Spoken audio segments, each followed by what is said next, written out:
The image with the rest, she'll be learning how to breathe. Hello guys, welcome back or welcome to my channel. If you're new here, my name is Nykebra.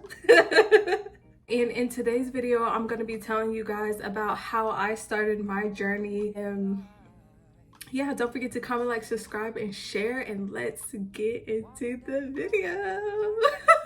Okay, so you guys, a little backstory. A couple of years ago, your girl went through like this traumatic event, this traumatic experience, and me going through that, it kind of like changed my life forever. Like I always say, if that wouldn't have happened, I feel like I would not have been where I am today. So I'm very grateful for the experience. And it's crazy because like when the experience happened, or like when the event happened, it was just like, oh my gosh, like it was like I was going through a midlife crisis because it's just like I never experienced something like that before, and B, it's because like I knew what I was doing. I wasn't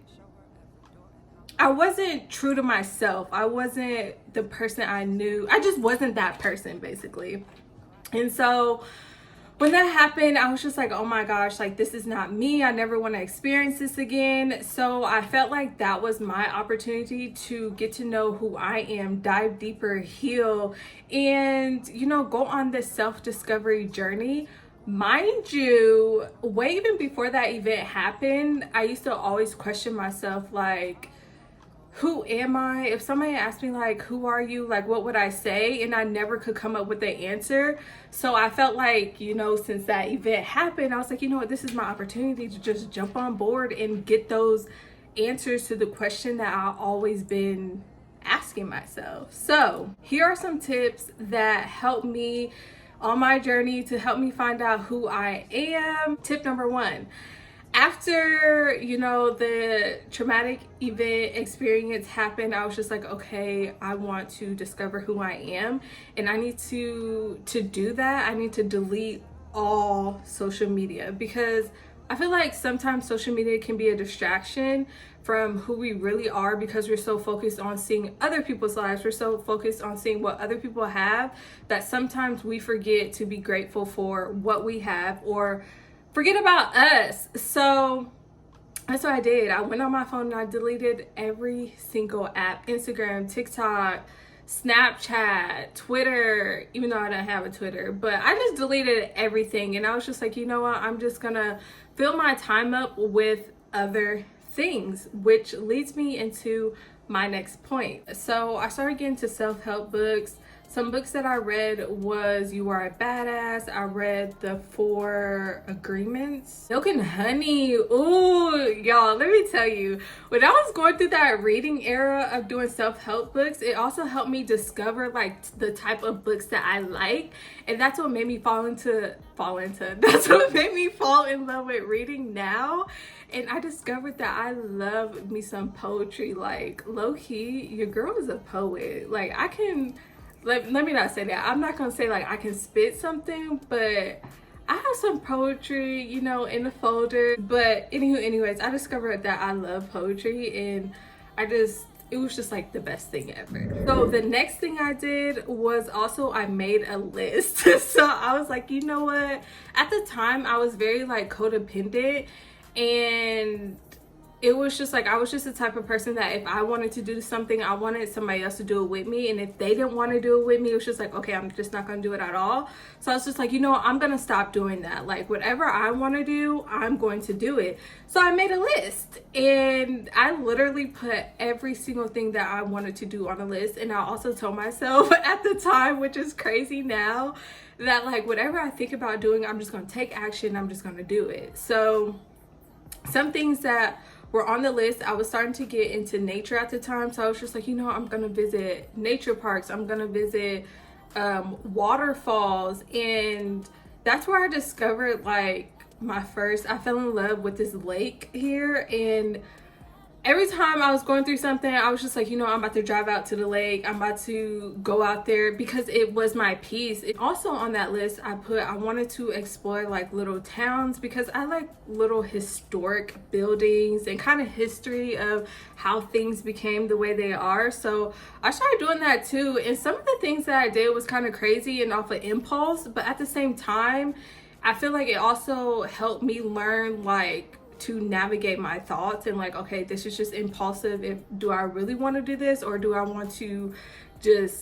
need to just sit here and be in silence and with myself and deal with what I'm dealing with? Kind of ties into like my next point. Journaled and I sat with myself, and I feel like that was one of the hardest, most challenging thing I ever had to do, especially like in the beginning. Now I'm a master at it. I'm a pro. If I need to sit with myself, your girl would sit with herself in silence and peace, and I would have no problem with it. But back in the day, you couldn't get me to do it. But in the beginning, I didn't want to because I didn't want to deal with the pain. I didn't want to deal with my thoughts. I basically didn't want to face my demons. But I feel like I had to force myself to do it. And so I decided to buy me a journal. And I'm like, you know, if I feel any feelings, if I feel some type of way, if I'm in my feelings, or I'm just bored, or just anything, I'm just gonna journal it. So I just started to get into journals. I started journaling a lot, and it was kind of like therapy in a sense, because I could decipher through my words and kind of understand like, okay, this made me mad because of this, and okay, now I understand why this triggered me. Like, that journal was your girl bestie. And then I started to like also write my dreams and my goals into that, and it just all manifested into what it is today. So journaling was also just like my go-to girl. Next thing that I did was the further I got along in my journey, I started taking inventory of the people that were around me.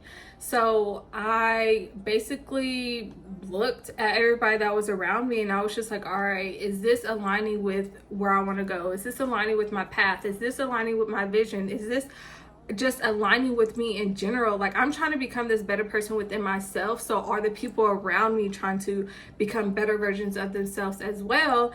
And if they wasn't, snip, cut off, like snip, like I just cut them off and I just let them go, because I feel like as I was growing, a lot of people around me wasn't growing. So it's just like I couldn't hold on to those people anymore. Last but not least, the last thing I did was discover who your girl is. And I'm still discovering who I am to this day, but I feel like I discovered the core things about me. And also when I got to that point of just like blossoming into this beautiful person, I started to accept, you know, the things that I went through. Yes, I went through those things, but I felt like I wasn't allowing those things to, you know, determine who I was. And I wasn't gonna like pity myself anymore because of the decisions and choices that I decided to make. It's like I became at peace with those things. That's how I got where I am today, in discovering the loving, caring, beautiful, gorgeous, outgoing, aka introvert, funny, goofy person that I am today. And I wouldn't change it for the world. I would not change it for the world. And I'm just happy that I just decided to just embark on this journey. And I always encourage other people to do the same, because yes, it's not going to be easy, but it's going to be worth it in the end. It's going to be worth it in the end. So hopefully you guys enjoyed today's video. Don't forget to comment, like, subscribe, and share. And I'll see you guys in my next one.